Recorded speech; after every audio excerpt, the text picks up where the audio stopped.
Aizvakar man bija tas gods piedalīties stihiju jogā pie Lāsmas Joneles, Limbažu Filcītī.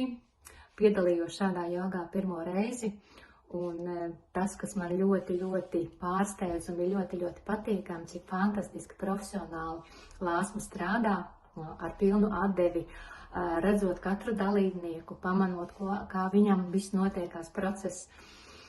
Un jā, es neesmu iesācies ne jogā, ne vispār fiziskajos vingrinājumos, bet tas, kas pārsteidz, kas notika ar manu ķermeni pēc šīs stihiju jogas, tas bija ļoti interesants sajūts, jo jau paša procesa laikā, veicot šos stiepšanās vingrinājumus, pat ne vingrinājumus, tas ir enerģijas pieplūdums, kas tur veidojās, bet mans ķermenis ieguva, bija tā sajūta, kad iekšīgi visas tās vietiņas, kas tika tā kā bišķiņ nobloķējušas, viņas tiek atbrīvotas, tās fascijas, viss te iekšējā muskulatūra, viņa tā kā atbrīvojās caur stiepšanos, kā mēs zinām, stiepšanās ir ļoti veselīga, ja?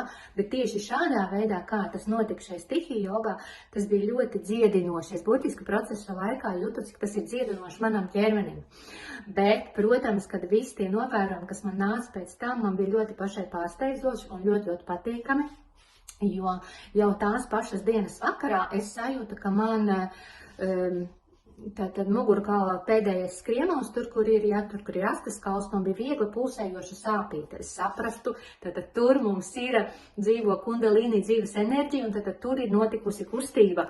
Tātad dinamika tur ir notikusies, un tur mostās dzīvības procesi, enerģija tātad mostās.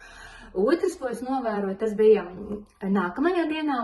It kā viss bija labi, bet kaut kur dienas vidū es novēroju, ka manī iestājās pilnīgi dziļš, ļoti patīkams ķermenī atslābums. Viņš sajūtās tā kā grimtu tādā dziļā miedziņā, nevis šeit augšā, bet tieši ķermenī, tāds milzīgi dziļš atslābums.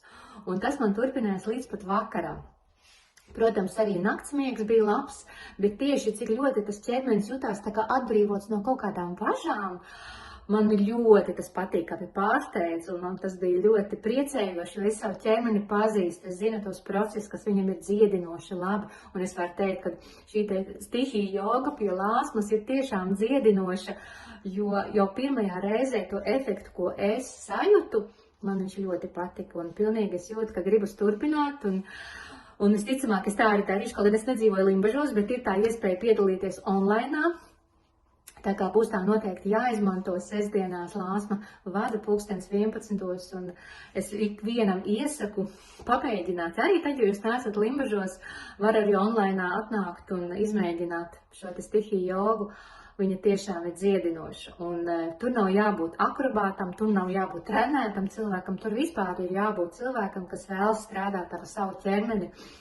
Un ja šī vēlme ir, ja vēlas savu ķermeni samīlot, sadziedināt un iedot viņam to labāko, lai plūst enerģija, lai ir tā dzīvības enerģija, dzīvības garša, lai ķermenis sāk dzīvot ar pilnu krūti, tad ir jānāk pie Lāsmas uz stihiju jogu, jo viņa dara brīnumus.